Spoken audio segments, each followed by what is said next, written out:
An Iron Will by Orison, Swett, Marden. Chapter 1. Training the Will. The education of the will is the object of our existence, says Emerson, nor is this putting it too strongly if we take into account the human will in its relations to the divine. This accords with the saying of J. Stuart Mill that a character is a completely fashioned will. In respect to mere mundane relations, the development and discipline of one's willpower is of supreme moment in relation to success in life. No man can ever estimate the power of will. It is a part of the divine nature, all of a piece with the power of creation. We speak of God's fiat, fiat lux, let light be. Man has his fiat. The achievements of history have been the choices, the determinations, the creations of the human will. It was the will, quiet or pugnacious, gentle or grim, of men like Wilberforce and Garrison, Goodyear and Cyrus Field, Bismarck and Grant, that made them indomitable. They simply would do what they planned. Such men can no more be stopped than the sun can be, or the tide. Most men fail not through lack of education or agreeable personal qualities, but from lack of dogged determination, from lack of dauntless will. It is impossible, says Sharman, to look into the conditions under which the battle of life is being fought without perceiving how much really depends upon the extent to which the willpower is cultivated, strengthened, and made operative in right directions. Young people need to go into training for it. We live in an age of athletic meets. Those who are determined to have athletic willpower must take for it the kind of exercise they need. This is well illustrated by a report I have seen of the long race from Marathon in the recent Olympian Games, which was won by the young Greek peasant Sotirios Loues, a struggle in the race of life. There had been no great parade about the training of this champion runner. From his work at the plow, he quietly betook himself to the task of making Greece victorious before the assembled strangers from every land. He was known to be a good runner, and without fuss or bustle, he entered himself as a competitor. But it was not his speed alone, outdistancing every rival, that made the young Greek stand out from among his fellows that day. When he left his cottage home at Amarousi, his father said to him, "Sotiri, you must only return a victor." The light of a firm resolve shone in the young man's eye. The old father was sure that his boy would win, and so he made his way to the station, there to wait till Sotiri should come in ahead of all the rest. No one knew the old man and his 3 daughters as they elbowed their way through the crowd. When at last the excitement of the assembled multitude told that the critical moment had arrived, that the racers were nearing the goal, the old father looked up through eyes that were a little dim as he realized that truly Sotiri was leading the way. He was returning a victor. How the crowd surged about the young peasant when the race was fairly won. Wild with excitement, they knew not how to shower upon him sufficient praise. Ladies overwhelmed him with flowers and rings. Some even gave him their watches, and one American lady bestowed upon him her jeweled smelling bottle. The princes embraced him, and the king himself saluted him in military fashion. But the young Sotirios was seeking for other praise than theirs, past the ranks of royalty and fair maidenhood, past the outstretched hands of his own countrymen, past the applauding crowd of foreigners. His gaze wandered till it fell upon an old man trembling with eagerness, who resolutely pushed his way through the excited, satisfied throng. Then the young face lighted, and as old Louis advanced to the innermost circle with arms outstretched to embrace his boy, the young victor said simply, "You see, father, I have obeyed." Mental discipline. The athlete trains for his race, and the mind must be put into training if one will win life's race. It is, says Professor Matthews, only by continued strenuous efforts, repeated again and again, day after day, week after week, and month after month, that the ability can be acquired to fasten the mind to one subject, however abstract or naughty, to the exclusion of everything else. The process of obtaining this self-mastery, this complete command of one's mental powers, is a gradual one, its length varying with the mental constitution of each person. But its acquisition is worth infinitely more than the utmost labor it ever costs. Perhaps the most valuable result of all education, it was said by Professor Huxley, is the ability to make yourself do the thing you have to do when it ought to be done, whether you like it or not. It is the first lesson which ought to be learned, and however early a man's training begins, it is probably the last lesson which he learns thoroughly. Doing things once. When Henry Ward Beecher was asked how it was that he could accomplish so much more than other men, he replied, "I don't do more but less than other people. They do all their work 3 times over, once in anticipation, once in actuality, once in rumination. I do mine in actuality alone, doing it once instead of 3 times." This was by the intelligent exercise of Mr. Beecher's willpower in concentrating his mind upon what he was doing at a given moment and then turning to something else. Anyone who has observed businessmen closely has noticed this characteristic. One of the secrets of a successful life is to be able to hold all of our energies upon one point, to focus all of the scattered rays of the mind upon one place or thing, centralizing force. The mental reservoir of most people is like a leaky dam which we sometimes see in the country, where the greater part of the water flows out without going over the wheel and doing the work of the mill. The habit of mind wandering, of worrying about this and that. Genius, that power which dazzles mortal eyes, is oft but perseverance in disguise. Many a man would have been a success had he connected his fragmentary efforts. Spasmodic, disconnected attempts, without concentration, uncontrolled by any fixed idea, will never bring success. It is continuity of purpose alone that achieves results. Learning to swim. The way to learn to run is to run. The way to learn to swim is to swim. The way to learn to develop willpower is by the actual exercise of willpower in the business of life. The man that exercises his will, says an English essayist, makes it a stronger and more effective force in proportion to the extent to which such exercise is intelligently and perseveringly maintained. The forth-putting of willpower is a means of strengthening willpower. The will becomes strong by exercise. To stick to a thing till you are master is a test of intellectual discipline and power. Dr. Cuyler. It is astonishing, says Dr. Theodore Cuyler, how many men lack this power of holding on until they reach the goal. They can make a sudden dash, but they lack grit. They are easily discouraged. They get on as long as everything goes smoothly, but when there is friction, they lose heart. They depend on stronger personalities for their spirit and strength. They lack independence or originality. They only dare to do what others do. They do not step boldly from the crowd and act fearlessly. The big trees. What is needed by him who would succeed in the highest degree possible is careful planning. He is to accumulate reserved power that he may be equal to all emergencies. Thomas Starr King said that the great trees of California gave him his first impression of the power of reserve. It was the thought of the reserve energies that had been compacted into them, he said, that stirred me. The mountains had given them their iron and rich stimulants. The hills had given them their soil. The clouds had given their rain and snow.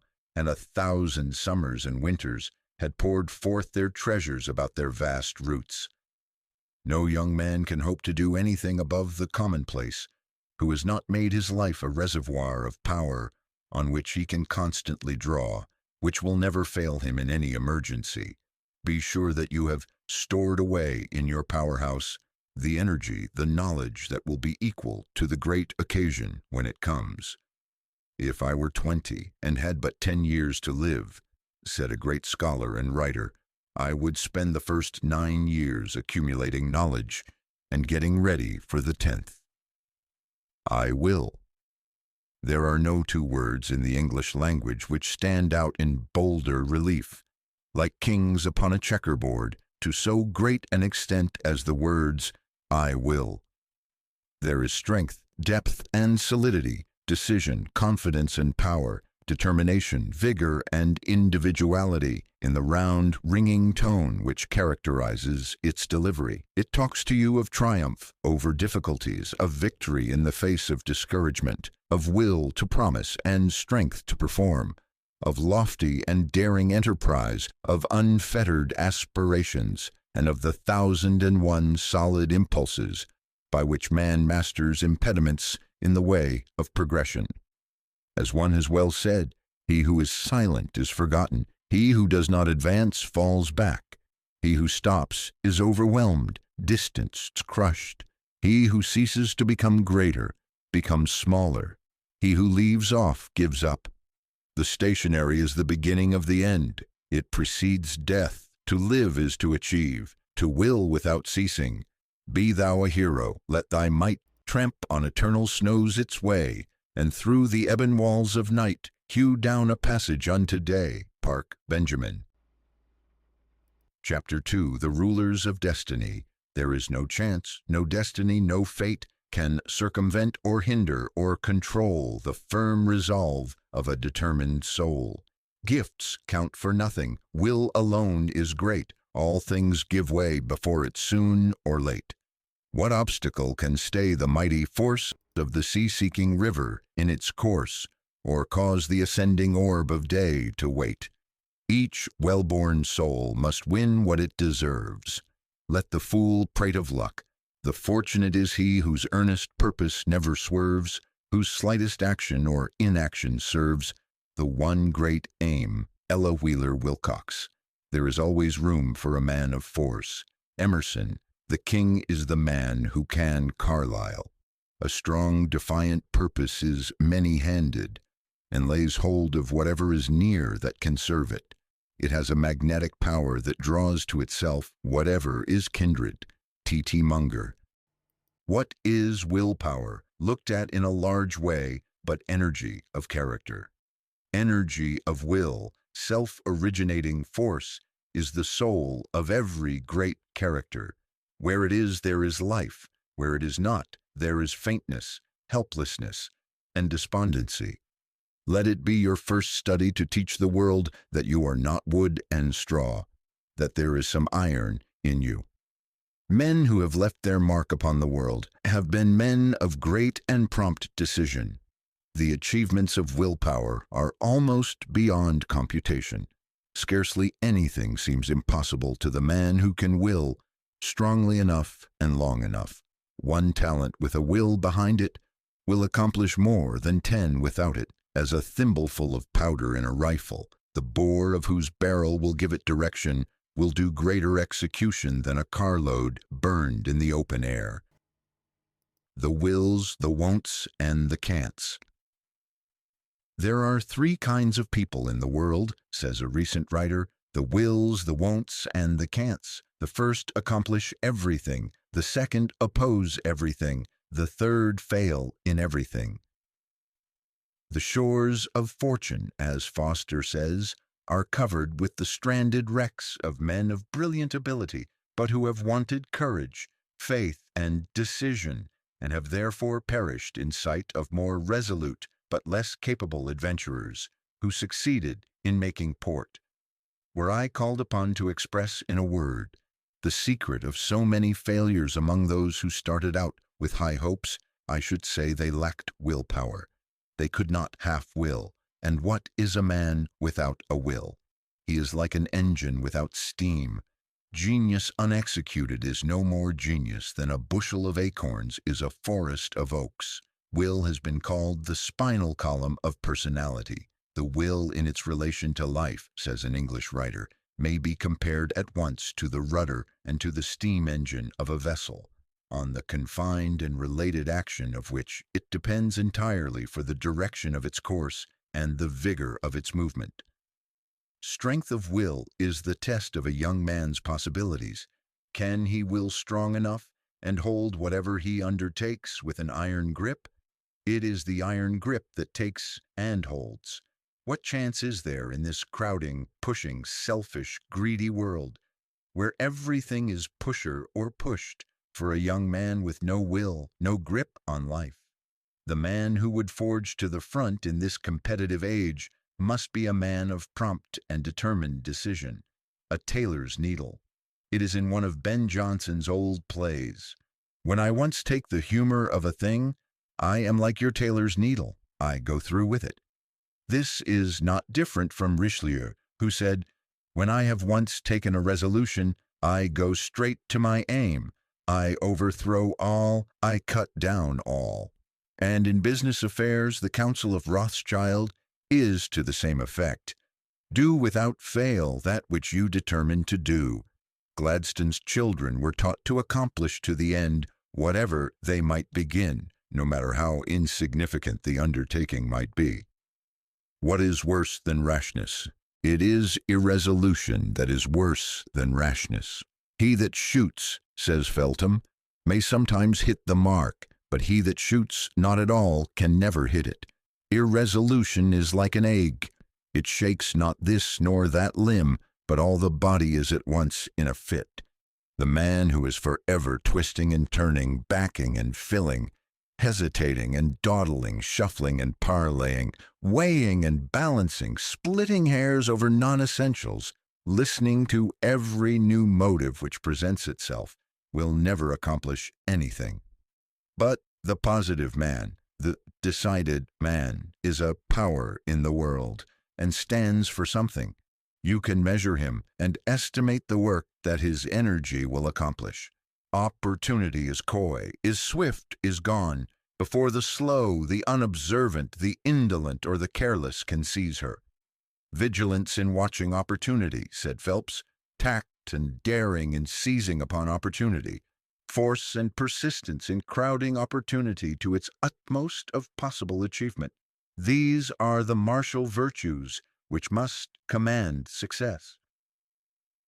The best men, remarked Chapin, are not those who have waited for chances, but who have taken them, besieged the chance, conquered the chance, and made chance the servitor. Is it not possible to classify successes and failures by their various degrees of willpower? A man who can resolve vigorously upon a course of action, and turns neither to the right nor to the left, though a paradise tempt him, who keeps his eyes upon the goal, whatever distracts him, is sure of success. Not every vessel that sails from Tarshish will bring back the gold of Ophir. But shall it therefore rot in the harbor? No. Give its sails to the wind. Conscious power. Conscious power, says Mellis, exists within the mind of every one. Sometimes its existence is unrealized, but it is there. It is there to be developed and brought forth, like the culture of that obstinate but beautiful flower, the orchid. To allow it to remain dormant is to place one's self in obscurity, to trample on one's ambition, to smother one's faculties. To develop it is to individualize all that is best within you and give it to the world. It is by an absolute knowledge of yourself, the proper estimate of your own value. There is hardly a reader, says an experienced educator, who will not be able to recall the early life of at least one young man whose childhood was spent in poverty and who, in boyhood, expressed a firm desire to secure a higher education. If a little later that desire became a declared resolve, soon the avenues opened to that end. That desire and resolve created an atmosphere which attracted the forces necessary to the attainment of the purpose. Many of these young men will tell us that, as long as they were hoping and striving and longing, mountains of difficulty rose before them. But that when they fashioned their hopes into fixed purposes, aid came unsought to help them on the way. Do you believe in yourself? The man without self-reliance and an iron will is the plaything of chance, the puppet of his environment, the slave of circumstances. Are not doubts the greatest of enemies? If you would succeed up to the limit of your possibilities, must you not constantly hold to the belief that you are success organized and that you will be successful no matter what opposes? You are never to allow a shadow of doubt to enter your mind that the Creator intended you to win in life's battle. Regard every suggestion that your life may be a failure, that you are not made like those who succeed, and that success is not for you as a traitor, and expel it from your mind as you would a thief from your house. There is something sublime in the youth who possesses the spirit of boldness and fearlessness, who has proper confidence in his ability to do and dare. The world takes us at our own valuation. It believes in the man who believes in himself, but it has little use for the timid man, the one who is never certain of himself, who cannot rely on his own judgment, who craves advice from others, and is afraid to go ahead on his own account. It is the man with a positive nature, the man who believes that he is equal to the emergency, who believes he can do the thing he attempts, who wins the confidence of his fellow man. He is beloved because he is brave and self-sufficient. Those who have accomplished great things in the world have been, as a rule, bold, aggressive, and self-confident. They dared to step out from the crowd and act in an original way. They were not afraid to be generals. There is little room in this crowding, competing age for the timid, vacillating youth. He who would succeed today must not only be brave, but must also dare to take chances. He who waits for certainty never wins. The law of the soul is eternal endeavor that bears the man onward and upward forever. A man can be too confiding in others, but never too confident in himself. Never admit defeat or poverty. Stoutly assert your divine right to hold your head up and look the world in the face. Step bravely to the front whatever opposes, and the world will make way for you. No one will insist upon your rights, while you yourself doubt that you have any. Believe you were made for the place you fill. Put forth your whole energies. Be awake. Electrify yourself. Go forth to the task. A young man once said to his employer, "Don't give me an easy job. I want to handle heavy boxes, shoulder great loads. I would like to lift a big mountain and throw it into the sea." And he stretched out two brawny arms, while his honest eyes danced and his whole being glowed with conscious strength. The world in its heart admires the stern, determined doer. The world turns aside to let any man pass who knows whither he is going. It is wonderful how even the apparent casualties of life seem to bow to a spirit that will not bow to them, and yield to assist a design after having in vain attempted to frustrate it. The man who succeeds, says Prentice Mulford, must always in mind or imagination live, move, think, and act as if he gained that success, or he never will gain it. We go forth, said Emerson, austere, dedicated, believing in the iron links of destiny, and will not turn on our heels to save our lives. A book, a bust, or only the sound of a name shoots a spark through the nerves, and we suddenly believe in will. We cannot hear of personal vigor of any kind, great power of performance, without fresh resolution. Chapter 3. Force of Will in Camp and Field. Oh, what miracles have been wrought by the self-confidence, the self-determination of an iron will. What impossible deeds have been performed by it. It was this that took Napoleon over the Alps in midwinter. It took Farragut and Dewey past the cannons, torpedoes and mines of the enemy. It led Nelson and Grant to victory. It has been the great tonic in the world of discovery, invention, and art. It has helped to win the 1,000 triumphs in war and science, which were deemed impossible. The secret of Jeanne d'Arc's success was not alone in rare decision of character, but in the seeing of visions which inspired her to self-confidence. confidence in her divine mission. It was an iron will that gave Nelson command of the British fleet, a title, and a statue at Trafalgar Square. It was the keynote of his character when he said, "When I don't know whether to fight or not, I always fight." It was an iron will that was brought into play when Horatius, with 2 companions, held 90,000 Tuscans at bay until the bridge across the Tiber had been destroyed, when Leonidas at Thermopylae checked the mighty march of Xerxes, when Themistocles off the coast of Greece shattered the Persians' armada, when Caesar, finding his army hard-pressed, seized spear and buckler and snatched victory from defeat, when Winkelried gathered to his breast a sheaf of Austrian spears and opened a path for his comrades, when Wellington fought in many climes without ever being conquered, when Ney on 100 fields changed apparent disaster into brilliant triumph, when Sheridan arrived from Winchester as the Union retreat was becoming a rout and turned the tide, when Sherman signaled his men to hold the fort knowing that their leader was coming.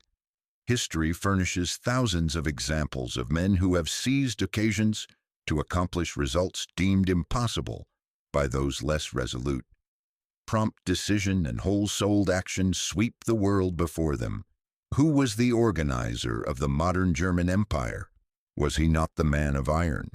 Napoleon and Grant. What would you do if you were besieged in a place entirely destitute of provisions? Asked the examiner when Napoleon was a cadet. If there were anything to eat in the enemy's camp, I should not be concerned. When Paris was in the hands of a mob and the authorities were panic-stricken, in came a man who said, "I know a young officer who can quell this mob." Send for him. Napoleon was sent for. He came. He subjugated the mob. He subjugated the authorities. He ruled France, then conquered Europe.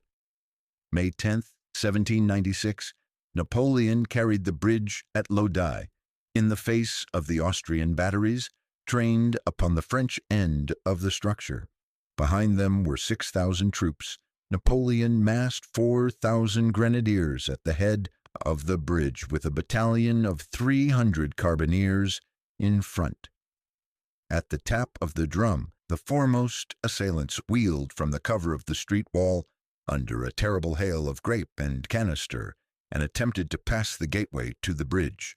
The front ranks went down like stalks of grain before a reaper. The column staggered and reeled backward, and the valiant grenadiers were appalled by the task before them. Without a word or a look of reproach, Napoleon placed himself at their head, and his aides and generals rushed to his side. Forward again over heaps of dead that choked the passage, and a quick run counted by seconds only carried the column across 200 yards of clear space. Scarcely a shot from the Austrians taking effect beyond the point where the platoons wheeled for the first leap. The guns of the enemy were not aimed at the advance. The advance was too quick for the Austrian gunners. So sudden and so miraculous was it all, that the Austrian artillerists abandoned their guns instantly, and their supports fled in a panic instead of rushing to the front and meeting the French onslaught. This Napoleon had counted on in making the bold attack. What was Napoleon but the thunderbolt of war? He once journeyed from Spain to Paris at 17 miles an hour in the saddle. "Is it possible to cross the path?" asked Napoleon of the engineers, who had been sent to explore the dreaded pass of St. Bernard. "Perhaps," was the hesitating reply. "It is within the limits of possibility." Forward, then. Yet Ulysses S. Grant, a young man unknown to fame, with neither money nor influence, with no patrons or friends, in 6 years fought more battles, gained more victories, captured more prisoners, took more spoils, commanded more men than Napoleon did in 20 years. "The great thing about him," said Lincoln, "is cool persistence. Don't swear, fight." When the Spanish fire on San Juan Hill became almost unbearable, some of the Rough Riders began to swear. Colonel Wood, with the wisdom of a good leader, called out amid the whistle of the Mauser bullets, Don't swear, fight. In a skirmish at Salamanca, while the enemy's guns were pouring shot into his regiment, Sir William Napier's men became disobedient. He at once ordered a halt and flogged 4 of the ringleaders under fire. The men yielded at once and then marched 3 miles under a heavy cannonade, as coolly as if it were review. When Pelissier, the Crimean chief of Zouaves, struck an officer with a whip, the man drew a pistol that missed fire. The chief replied, "Fellow, I order you a 3 days' arrest for not having your arms in better order." The man of iron will is cool in the hour of danger. I had to run like a cyclone. This was what Roosevelt said about his pushing on up San Juan Hill ahead of his regiment.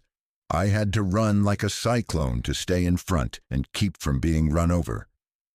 The personal heroism of Hobson or of Cushing, who blew up the Albemarle 40 years ago, was but the expression of a magnificent willpower. It was this which was the basis of General Wheeler's unparalleled military advancement. A second lieutenant at 23, a colonel at 24, a brigadier general at 25, a major general at 26, a corps commander at 27, and a lieutenant general at 28. General Wheeler had 16 horses killed under him and a great number wounded. His saddle equipments and clothes were frequently struck by the missiles of the enemy. He was 3 times wounded, once painfully. He had 32 staff officers or acting staff officers killed or wounded. In almost every case, they were immediately by his side. No officer was ever more exposed to the missiles of death than Joseph Wheeler. What is this imperial characteristic of manhood and iron will, but that which underlies all magnificent achievement, whether by heroes of the Light Brigade or the heroic firefighters of our great cities? Chapter 4. Willpower in its relation to health and disease. There is no doubt that, as a rule, great decision of character is usually accompanied by great constitutional firmness. Men who have been noted for great firmness of character have usually been strong and robust. As a rule, it is the strong physical man who carries weight and conviction. Take as an example William the Conqueror, as he is pictured by Green in his history. The very spirit of the sea robbers from whom he sprang seemed embodied in his gigantic form, his enormous strength, his savage countenance, his desperate bravery. No other knight under heaven, his enemies confessed, was William's peer. No other man could bend William's bow. His mace crashed through a ring of English warriors to the foot of the standard. He rose to his greatest heights in moments when other men despaired. No other man who ever sat upon the throne of England was this man's match. Or take Webster. Sidney Smith said, "Webster is a living lie, because no man on earth can be as great as he looks." Carlyle said of him, "One would incline at sight to back him against the world." His very physique was eloquent. Men yielded their wills to his at sight. The great prizes of life ever fall to the robust, the stalwart, the strong, not to a huge muscle or powerful frame necessarily, but to a strong vitality, a great nervous energy.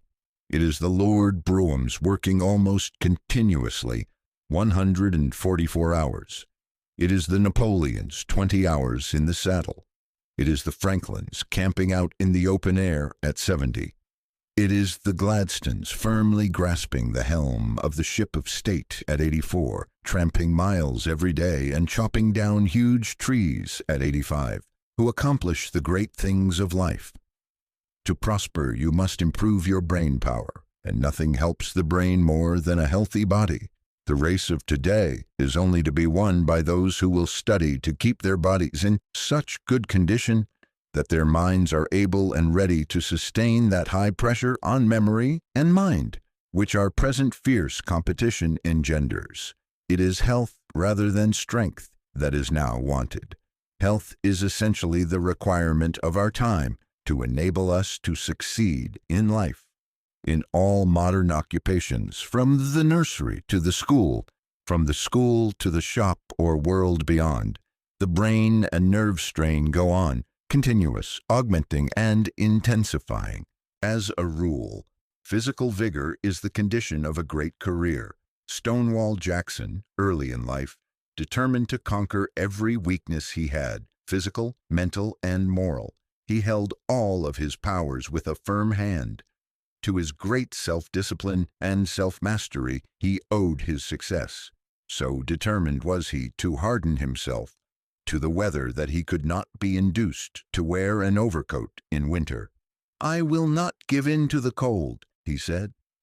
For a year, on account of dyspepsia, he lived on buttermilk and stale bread, and wore a wet shirt next his body because his doctor advised it, although everybody else ridiculed the idea. This was while he was professor at the Virginia Military Institute. His doctor advised him to retire at 9 o'clock, and no matter where he was or who was present, he always sought his bed on the minute. He adhered rigidly through life to this stern system of discipline. Such self-training, such self-conquest, gives one great power over others. It is equal to genius itself. "I can do nothing," said Grant, "without 9 hours' sleep. What else is so grand as to stand on life's threshold, fresh, young, hopeful, with a consciousness of power equal to any emergency, a master of the situation? The glory of a young man is his strength. Our great need of the world today is for men and women who are good animals, to endure the strain of our concentrated civilization. The coming man and woman must have an excess of animal spirits. They must have a robustness of health. Mere absence of disease is not health. It is the overflowing fountain, not the one half full, that gives life and beauty to the valley below. Only he is healthy who exults in mere animal existence, whose very life is a luxury, who feels a bounding pulse throughout his body, who feels life in every limb, as dogs do when scouring over the field, or as boys do when gliding over fields of ice. Yet in spite of all this, in defiance of it, we know that an iron will is often triumphant in the contest with physical infirmity. Brave spirits are a balsam to themselves. There is a nobleness of mind that heals wounds beyond salves. "One day," said a noted rope walker, "I signed an agreement to wheel a barrow along a rope on a given day. A day or two before, I was seized with lumbago. I called in my medical man and told him I must be cured by a certain day, not only because I should lose what I hoped to earn, but also forfeit a large sum. I got no better, and the doctor forbade my getting up. I told him, 'What do I want with your advice? If you cannot cure me, of what good is your advice?' When I got to the place, there was the doctor protesting I was unfit for the exploit. I went on, though I felt like a frog with my back. I got ready my pole and my barrow, took hold of the handles and wheeled it along the rope as well as I ever did. When I got to the end, I wheeled it back again, and when this was done, I was a frog again. What made me that I could wheel the barrow? It was my reserve will." "What does he know?" asks the sage, "who has not suffered? Did not Schiller produce his greatest tragedies in the midst of physical suffering, almost amounting to torture? Handel was never greater than when, warned by palsy of the approach of death, and struggling with distress and suffering, he sat down to compose the great works which have made his name immortal in music. Beethoven was almost totally deaf and burdened with sorrow when he produced his greatest works. Milton, writing, 'Who best can suffer, best can do,' wrote at his best when in feeble health and when poor and blind. Yet I argue not against heaven's hand or will, nor bate a jot of heart or hope, but still bear up and steer right onward." The Reverend William H. Milburn, who lost his sight when a child, studied for the ministry, and was ordained before he attained his majority. He has written 6 books, among them a very careful history of the Mississippi Valley. He has long been chaplain of the lower house of Congress. Blind Fanny Crosby of New York was a teacher of the blind for many years. She has written nearly 3,000 hymns, among which are "Pass Me Not, O Gentle Savior," "Rescue the Perishing," "Savior, More Than Life to Me," and "Jesus, Keep Me Near the Cross." "The truest help we can render one who is afflicted," said Bishop Brooks, "is not to take his burden from him, but to call out his best energy that he may be able to bear." What a mighty will Darwin had! He was in continual ill health.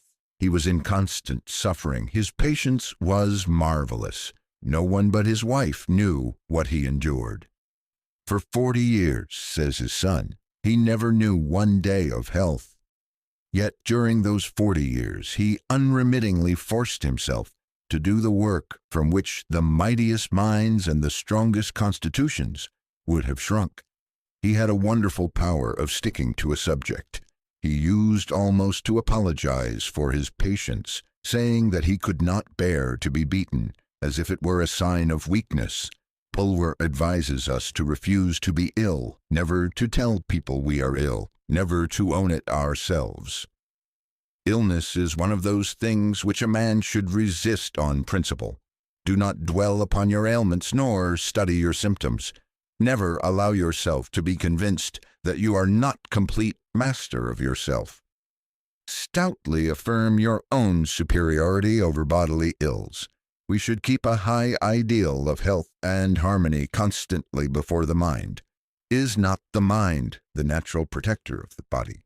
We cannot believe that the Creator has left the whole human race entirely at the mercy of only about half a dozen specific drugs which always act with certainty. There is a divine remedy placed within us for many of the ills we suffer. If we only knew how to use this power of will and mind to protect ourselves, many of us would be able to carry youth and cheerfulness with us into the teens of our second century. The mind has undoubted power to preserve and sustain physical youth and beauty, to keep the body strong and healthy, to renew life, and to preserve it from decay many years longer than it does now. The longest-lived men and women have, as a rule, been those who have attained great mental and moral development. They have lived in the upper region of a higher life, beyond the reach of much of the jar, the friction, and the discords which weaken and shatter most lives. Every physician knows that courageous people with indomitable will are not half as likely to contract contagious diseases as the timid, the vacillating, the irresolute.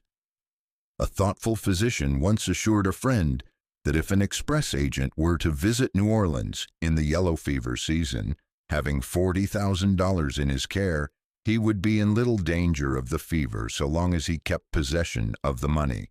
Let him once deliver that into other hands, and the sooner he left the city, the better. Napoleon used to visit the plague hospitals even when the physicians dreaded to go, and actually put his hands upon the plague-stricken patients. He said the man who was not afraid could vanish the plague. A willpower like this is a strong tonic to the body. Such a will has taken many men from apparent deathbeds and enabled them to perform wonderful deeds of valor. When told by his physicians that he must die, Douglas Jerrold said, "And leave a family of helpless children? I won't die." He kept his word and lived for years. Chapter 5. The Romance of Achievement Under Difficulties. What doth the poor man's son inherit? Stout muscles and a sinewy heart, a hardy frame, a hardier spirit. King of two hands, he does his part in every useful toil and art. A heritage, it seems to me, a king might wish to hold in fee. Lowell. Has not God given every man a capital to start with? Are we not born rich? He is rich who has good health, a sound body, good muscles. He is rich who has a good head, a good disposition, a good heart. He is rich who has 2 good hands, with 5 chances on each. Equipped? Every man is equipped as only God could equip him. What a fortune he possesses in the marvelous mechanism of his body and mind. It is individual effort that has achieved everything worth achieving. the fun of the little game. A big Australian 6'4", James Tyson, died not long since, with a property of $25 million, who began life as a farmhand. Tyson cared little for money. He used to say of it, "I shall just leave it behind me when I go. I shall have done with it then, and it will not concern me afterwards." But, he would add, with a characteristic semi-exultant snap of the fingers, "The money is nothing. It was the little game that was the fun." Being asked, "What was the little game?" he replied with an energy of concentration peculiar to him, "Fighting the desert. That has been my work. I have been fighting the desert all my life, and I have won. I have put water where was no water, and beef where was no beef. I have put fences where there were no fences, and roads where there were no roads. Nothing can undo what I have done, and millions will be happier for it after I am long dead and forgotten. Has not self-help accomplished about all the great things of the world? How many young men falter, faint, and dally with their purpose, because they have no capital to start with, and wait for some good luck to give them a lift. But success is the child of drudgery and perseverance. It cannot be coaxed or bribed. Pay the price, and it is yours. A constant struggle, a ceaseless battle to bring success from inhospitable surroundings is the price of all great achievements. Conquerors of fortune. Benjamin Franklin had this tenacity of purpose in a wonderful degree. When he started in the printing business in Philadelphia, he carried his material through the streets on a wheelbarrow. He hired one room for his office, workroom, and sleeping room. He found a formidable rival in the city and invited him to his room. Pointing to a piece of bread from which he had just eaten his dinner, he said, "Unless you can live cheaper than I can, you cannot starve me out." It was so that he proved the wisdom of Edmund Burke's saying that "He that wrestles with us strengthens our nerves and sharpens our skill. Our antagonist is our helper." The poor and friendless lad, George Peabody, weary, footsore, and hungry, called at a tavern in Concord, New Hampshire, and asked to be allowed to saw wood for lodging and breakfast. Yet he put in work for everything he ever received, and outmatched the poverty of early days. Gideon Lee could not even get shoes to wear in winter when a boy, but he went to work barefoot in the snow. He made a bargain with himself to work 16 hours a day. He fulfilled it to the letter, and when from interruption he lost time, he robbed himself of sleep to make it up. He became a wealthy merchant of New York, mayor of the city, and a member of Congress. Commercial courage. The business affairs of a gentleman named Roos were once in a complicated condition owing to his conflicting interests in various states, and he was thrown into prison. While confined, he wrote on the walls of his cell, "I am 40 years of age this day. When I am 50, I shall be worth $500,000, and by the time I am 60, I shall be worth $1 million." He lived to accumulate more than $3 million. The ruin which overtakes so many merchants, says Whipple, is due not so much to their lack of business talent as to their lack of business nerve. Cyrus W. Field had retired from business with a large fortune when he became possessed with the idea that by means of a cable laid upon the bottom of the Atlantic Ocean, telegraphic communication could be established between Europe and America. He plunged into the undertaking with all the force of his being. It was an incredibly hard contest. The forests of Newfoundland, the lobby in Congress, the unskilled handling of brakes on his Agamemnon cable, a second and a third breaking of the cable at sea, the cessation of the current in a well-laid cable, the snapping of a superior cable on the Great Eastern, all these availed not to foil the iron will of Field, whose final triumph was that of mental energy in the application of science. 4 New York journalists. To Horace Greeley, the founder of the Tribune, I need not allude. His story is or ought to be in every school book. James Brooks, once the editor and proprietor of the Daily Express, and later an eminent congressman, began life as a clerk in a store in Maine, and when 21 received for his pay a hogshead of New England rum. He was so eager to go to college that he started for Waterville with his trunk on his back, and when he was graduated he was so poor and plucky that he carried his trunk on his back to the station as he went home.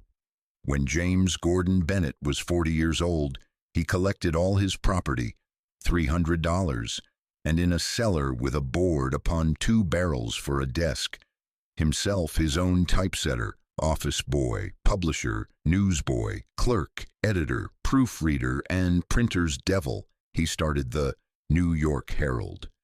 He did this after many attempts and defeats in trying to follow the routine instead of doing his own way. Never was any man's early career a better illustration of Wendell Phillips's dictum. What is defeat? Nothing but education, nothing but the first steps to something better. Thurlow Weed, who was a journalist for 57 years, strong, sensible, genial, tactful, and of magnificent physique, who did so much to shape public policy in the Empire State, tells a most romantic story of his boyhood. I cannot ascertain how much schooling I got at Catskill, probably less than a year, certainly not a year and a half, and this was when I was not more than 5 or 6 years old. I felt a necessity at an early age of trying to do something for my own support. My first employment was in sugar making, an occupation to which I became much attached. I now look with great pleasure upon the days and nights passed in the sap bush. The want of shoes, which, as the snow was deep, was no small privation, was the only drawback upon my happiness. I used, however, to tie pieces of an old rag carpet around my feet, and got along pretty well, chopping wood and gathering up sap. But when the spring advanced and bare ground appeared in spots, I threw off the old carpet encumbrance and did my work barefoot. There is much leisure time for boys who are making maple sugar. I devoted this time to reading when I could obtain books, but the farmers of that period had few or no books, save their Bibles. I borrowed books whenever and wherever I could. I heard that a neighbor 3 miles off had borrowed from a still more distant neighbor a book of great interest. I started off, barefoot in the snow, to obtain the treasure. There were spots of bare ground upon which I would stop to warm my feet, and there were also, along the road, occasional lengths of log fence from which the snow had melted, and upon which it was a luxury to walk. The book was at home, and the good people consented, upon my promise that it should be neither torn nor soiled, to lend it to me. In returning with the prize, I was too happy to think of the snow or my naked feet. Candles were then among the luxuries, not the necessaries of life. If boys, instead of going to bed after dark, wanted to read, they supplied themselves with pine knots, by the light of which, in a horizontal position, they pursued their studies. In this manner, with my body in the sugar house, and my head out of doors where the fat pine was blazing, I read with intense interest the book I had borrowed, A History of the French Revolution. Weed's next earning was in an iron foundry at Onondaga. My business was, after a casting, to temper and prepare the molding dogs myself. This was night and day work. We ate salt pork and rye and Indian bread 3 times a day and slept on straw in bunks. I liked the excitement of a furnace life. When he went to the Albany Argus to learn the printing business, he worked from 5 in the morning till 9 at night.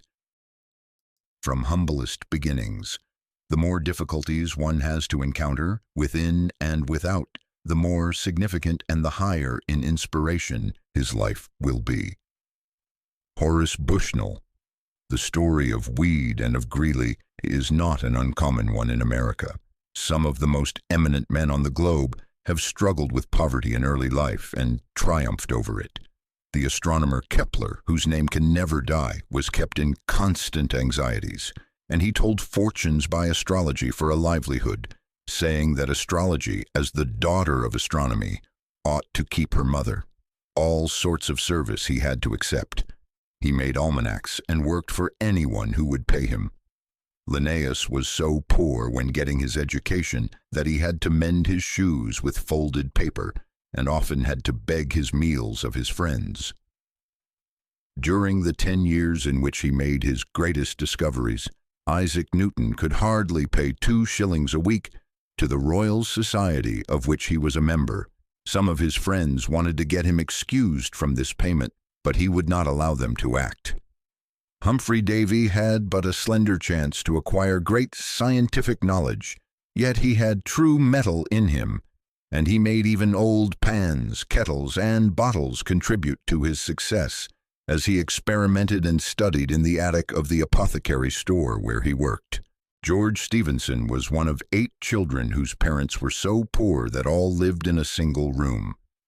George had to watch cows for a neighbor, but he managed to get time to make engines of clay with hemlock sticks for pipes.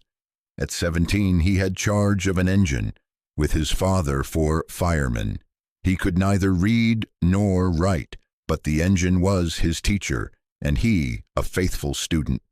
While the other hands were playing games or loafing in liquor shops during the holidays, George was taking his machine to pieces, cleaning it, studying it, and making experiments in engines. When he had become famous as a great inventor of improvements in engines, those who had loafed and played called him lucky. It was by steadfastly keeping at it, by indomitable willpower, that these men won their positions in life. We rise by the things that are under our feet, by what we have mastered of good or gain. Talent in tatters. Among the companions of Sir Joshua Reynolds, while he was studying his art at Rome, was a fellow pupil of the name of Astley. They made an excursion with some others on a sultry day, and all except Astley took off their coats. After several taunts he was persuaded to do the same, and displayed on the back of his waistcoat a foaming waterfall. Distress had compelled him to patch his clothes with one of his own landscapes. James Sharpies, the celebrated blacksmith artist of England, was very poor, but he often rose at 3 o'clock to copy books he could not buy. He would walk 18 miles to Manchester and back after a hard day's work to buy a shilling's worth of artist's materials. He would ask for the heaviest work in the blacksmith shop because it took a longer time to heat at the forge, and he could thus have many spare minutes to study the precious book which he propped up against the chimney. He was a great miser of spare moments, and used every one as though he might never see another. He devoted his leisure hours for 5 years to that wonderful production, The Forge, copies of which are to be seen in many a home. It was by one unwavering aim, carried out by an iron will, that he wrought out his life triumph. "That boy will beat me one day," said an old painter as he watched a little fellow named Michelangelo making drawings of pot and brushes, easel and stool, and other articles in the studio. The barefoot boy did persevere until he had overcome every difficulty and become the greatest master of art the world has known. Although Michelangelo made himself immortal in 3 different occupations, and his fame might well rest upon his dome of St. Peter as an architect, upon his Moses as a sculptor, or upon his Last Judgment as a painter, yet we find by his correspondence now in the British Museum that when he was at work on his colossal bronze statue of Pope Julius II, he was so poor that he could not have his younger brother come to visit him at Bologna, because he had but one bed in which he and 3 of his assistants slept together. Yet the star of an unconquered will arose in his breast, serene and resolute and still, and calm and self-possessed. Concentrated energy, the struggles and triumphs of those who are bound to win, is a never-ending tale. Nor will the procession of enthusiastic workers cease so long as the globe is turning on its axle. Say what we will of genius, specialized in 100 callings, yet the fact remains that no amount of genius has ever availed upon the earth unless enforced by willpower to overcome the obstacles that hedge about everyone who would rise above the circumstances in which he was born or become greater than his calling. Was not Virgil the son of a porter, Horace of a shopkeeper, Demosthenes of a cutler, Milton of a money scrivener, Shakespeare of a wool stapler, and Cromwell of a brewer? Ben Jonson, when following his trade of a mason, worked on Lincoln's Inn in London with trowel in hand and a book in his pocket. Joseph Hunter was a carpenter in youth, Robert Burns a plowman, Keats a druggist, Thomas Carlyle and Hugh Miller masons. Dante and Descartes were soldiers. Cardinal Wolsey, Defoe, and Kirk White were butchers' sons. Faraday was the son of a hostler, and his teacher, Humphrey Davy, was an apprentice to an apothecary. Kepler was a waiter boy in a German hotel, Bunyan a tinker, Copernicus the son of a Polish baker. They rose by being greater than their callings, as Arkwright rose above mere barbering, Bunyan above tinkering, Wilson above shoemaking, Lincoln above rail-splitting, and Grant above tanning. By being first-class barbers, tinkers, shoemakers, rail-splitters, tanners, they acquired the power which enabled them to become great inventors, authors, statesmen, generals. John Kay, the inventor of the fly shuttle, James Hargreaves, who introduced the spinning jenny, and Samuel Compton, who originated mule spinning, were all artisans, uneducated and poor, but were endowed with natural faculties which enabled them to make a more enduring impression upon the world than anything that could have been done by the mere power of scholarship or wealth. It cannot be said of any of these great names that their individual courses in life would have been what they were had there been lacking a superb willpower, resistless as the tide to bear them upward and onward. Let fortune empty her whole quiver on me. I have a soul that, like an ample shield, can take in all, and verge enough for more. Fate was not mine, nor am I fate's. Souls know no conquerors. Dryden, Chapter 6, Staying Power. Never give up. There are chances and changes, helping the hopeful 100 to 1, and through the chaos, high wisdom arranges ever success, if you'll only hold on. Never give up, for the wisest is boldest, knowing that Providence mingles the cup, and of all maxims the best as the oldest is the stern watchword of never give up. Be firm, one constant element of luck is genuine, solid, old Teutonic pluck. Holmes, success in most things depends on knowing how long it takes to succeed. Montesquieu, the power to hold on is characteristic of all men who have accomplished anything great. They may lack in some other particular, have many weaknesses or eccentricities, but the quality of persistence is never absent from a successful man. No matter what opposition he meets or what discouragement overtakes him, drudgery cannot disgust him, obstacles cannot discourage him, labor cannot weary him, misfortune, sorrow, and reverses cannot harm him. It is not so much brilliancy of intellect or fertility of resource as persistency of effort, constancy of purpose that makes a great man. Those who succeed in life are the men and women who keep everlastingly at it, who do not believe themselves geniuses, but who know that if they ever accomplish anything, they must do it by determined and persistent industry. Audubon, after years of forest life, had 200 of his priceless drawings destroyed by mice. A poignant flame, he relates, pierced my brain like an arrow of fire, and for several weeks I was prostrated with fever. At length physical and moral strength awoke within me. Again I took my gun, my game bag, my portfolio, and my pencils, and plunged once more into the depths of the forests. All are familiar with the misfortune of Carlyle while writing his history of the French Revolution. After the first volume was ready for the press, he loaned the manuscript to a neighbor who left it lying on the floor, and the servant girl took it to kindle the fire. It was a bitter disappointment, but Carlyle was not the man to give up. After many months of poring over hundreds of volumes of authorities and scores of manuscripts, he reproduced that which had burned in a few minutes. Proceed and light will dawn. The slightest acquaintance with literary history would bring to light a multitude of heroes of poverty or misfortune, of men and women perplexed and disheartened, who have yet aroused themselves to new effort at every new obstacle. It is related by Arago that he found under the cover of a textbook he was binding a short note from D'Alembert to a student. "Go on, sir, go on.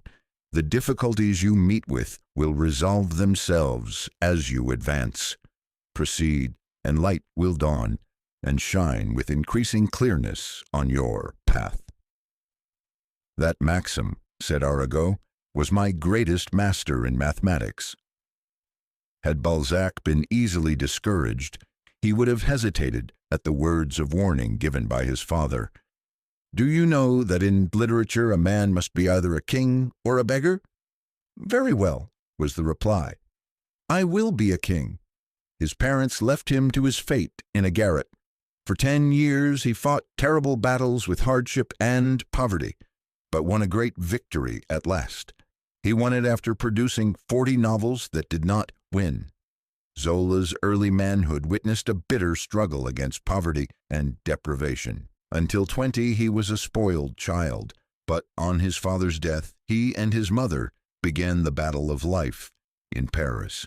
Of his dark time, Zola himself says, "Often I went hungry for so long that it seemed as if I must die. I scarcely tasted meat from one month's end to another, and for 2 days I lived on 3 apples. Fire, even on the coldest nights, was an undreamed-of luxury, and I was the happiest man in Paris when I could get a candle, by the light of which I might study at night." Samuel Johnson's bare feet at Oxford showed through the holes in his shoes, yet he threw out at his window the new pair that someone left at his door. He lived for a time in London on 9 cents a day. For 13 years he had a hard struggle with a want. John Locke once lived on bread and water in a Dutch garret, and Heine slept many a night on a barn floor with only a book for his pillow. It was to poverty as a thorn urging the breast of Harriet Martineau that we owe her writings. There are no more interesting pages in biography than those which record how Emerson, as a child, was unable to read the 2nd volume of a certain book, because his widowed mother could not afford the amount, 5 cents, necessary to obtain it from the circulating library. "Poor fellow," said Emerson as he looked at his delicately reared little son, "how much he loses by not having to go through the hard experiences I had in my youth." It was through the necessity laid upon him to earn that Emerson made his first great success in life as a teacher. "I know," he said, "no such unquestionable badge and ensign of a sovereign mind as that tenacity of purpose which, through all change of companions or parties or fortunes, changes never, bates no jot of heart or hope, but wearies out opposition and arrives at its port. She can never succeed." Louisa Alcott earned $200,000 by her pen.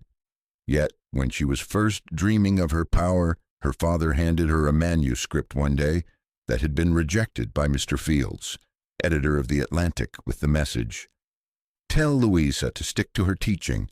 She can never succeed as a writer." Tell him I will succeed as a writer, and someday I shall write for The Atlantic. Not long after she wrote for The Atlantic a poem that Longfellow attributed to Emerson, and there came a time when she wrote in her diary, "20 years ago I resolved to make the family independent if I could. At 40, that is done. Debts all paid, even the outlawed ones, and we have enough to be comfortable. It has cost me my health, perhaps. I trample on impossibilities, so it was said by Lord Chatham." "Why," asked Mirabeau, "should we call ourselves men, unless it be to succeed in everything everywhere?" "It is all very well," said Charles J. Fox, to tell me that a young man has distinguished himself by a brilliant first speech. He may go on satisfied with his first triumph, but show me a young man who has not succeeded at first, and has then gone on, and I will back that man to do better than those who succeeded at the first trial. Cobden broke down completely the first time he appeared on a platform in Manchester, and the chairman apologized for him. But he did not give up speaking until every poor man in England had a larger, better, and cheaper loaf. Young Disraeli, sprung from a hated and persecuted race, pushed his way up through the middle classes and upper classes until he stood self-poised upon the topmost round of political and social power. At first he was scoffed at, ridiculed, rebuffed, hissed from the House of Commons. He simply said, "The time will come when you will hear me." The time did come, and he swayed the scepter of England for a quarter of a century. How massive was the incalculable reserve power of Lincoln as a youth, or of President Garfield, woodchopper, bell ringer, and sweeper general in college. Persistent purpose. We hear a great deal of talk about genius, talent, luck, chance, cleverness, and fine manners playing a large part in one's success. Leaving out luck and chance, all these elements are important factors, yet the possession of any or all of them, unaccompanied by a definite aim, a determined purpose, will not ensure success. Men drift into business, they drift into society, they drift into politics, they drift into what they fondly and but vainly imagine is religion. If winds and tides are favorable, all is well. If not, all is wrong. Stalker says, most men merely drift through life, and the work they do is determined by 100 different circumstances.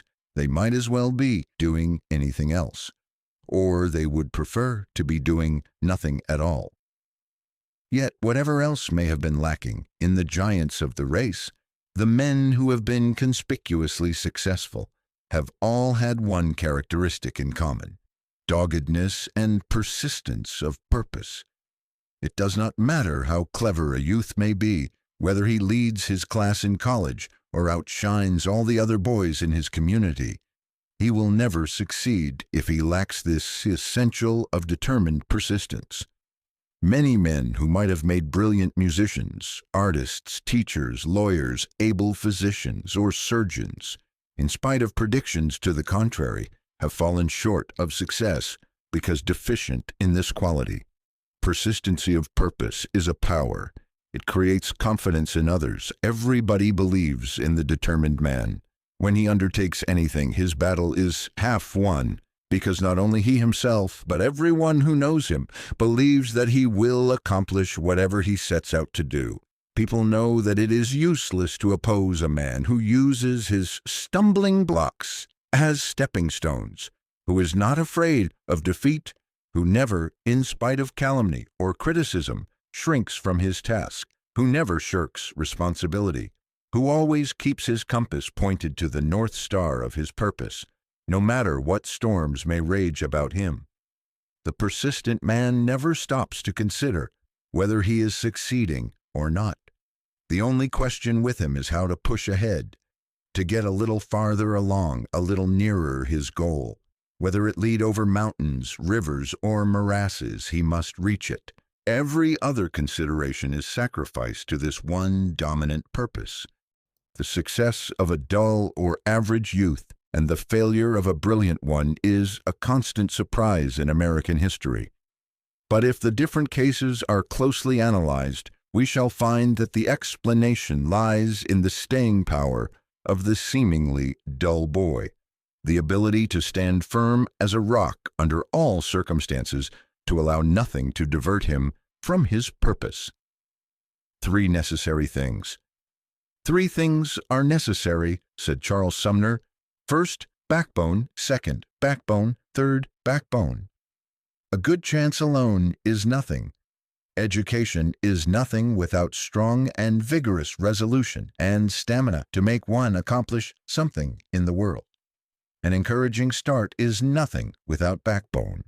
A man who cannot stand erect who wobbles first one way and then the other, who has no opinion of his own or courage to think his own thought, is of very little use in this world. It is grit, it is perseverance, it is moral stamina and courage that govern the world. At the trial of the 7 bishops of the Church of England for refusing to aid the king to overthrow the Protestant faith, it was necessary to watch the officers at the doors, lest they send food to some juryman and aid him to starve the others into an agreement. Nothing was allowed to be sent in but water for the jurymen to wash in, and they were so thirsty they drank it up. At first 9 were for acquitting and 3 for convicting. 2 of the minority soon gave way. The third, Arnold, was obstinate. He declined to argue. Austin said to him, "Look at me. I am the largest and the strongest of the 12, and before I will find such a petition as this libel, here will I stay till I am no bigger than a tobacco pipe." Arnold yielded at 6 in the morning. Success against odds. Yes, to this thought I hold with firm persistence. The last result of wisdom stamps it true. He only earns his freedom and existence who daily conquers them anew. Gupta. It is interesting to notice how some minds seem almost to create themselves, says Irving, springing up under every disadvantage and working their solitary but irresistible way through 1,000 obstacles. Opposing circumstances create strength. Opposition gives us greater power of resistance. To overcome one barrier gives us greater ability to overcome the next. History is full of examples of men and women who have redeemed themselves from disgrace, poverty, and misfortune by the firm resolution of an iron will. Success is not measured by what a man accomplishes, but by the opposition he has encountered and the courage with which he has maintained the struggle against overwhelming odds. Not the distance we have run, but the obstacles we have overcome, the disadvantages under which we have made the race, will decide the prizes. It is defeat, says Henry Ward Beecher, that turns bone to flint and gristle to muscle, and makes men invincible and formed those heroic natures that are now in ascendancy in the world. Do not then be afraid of defeat. You are never so near to victory as when defeated in a good cause. Governor Seymour of New York, a man of great force and character, said, in reviewing his life, "If I were to wipe out 20 acts, what should they be? Should it be my business mistakes, my foolish acts, for I suppose all do foolish acts occasionally, my grievances? No, for after all these are the very things by which I have profited. So I finally concluded I should expunge, instead of my mistakes, my triumphs. I could not afford to dismiss the tonic of mortification, the refinement of sorrow. I needed them, every one. Every condition, be it what it may, says Channing, has hardships, hazards, pains. We try to escape them. We pine for a sheltered lot, for a smooth path, for cheering friends, and unbroken success. But Providence ordains storms, disasters, hostilities, sufferings, and the great question whether we shall live to any purpose or not, whether we shall grow strong in mind and heart, or be weak and pitiable, depends on nothing so much as on our use of the adverse circumstances. Outward evils are designed to school our passions and to rouse our faculties and virtues into intenser action. Sometimes they seem to create new powers. Difficulty is the element, and resistance the true work of man.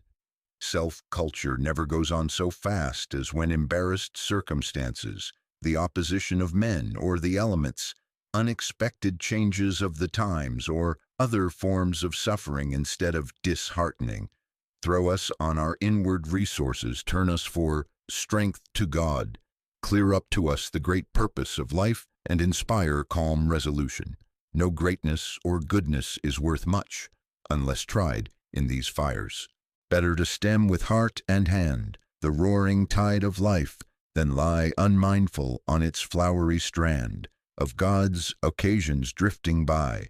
Better with naked nerve to bear the needles of this goading air, than in the lap of sensual ease forego the godlike power to do, the godlike aim to know.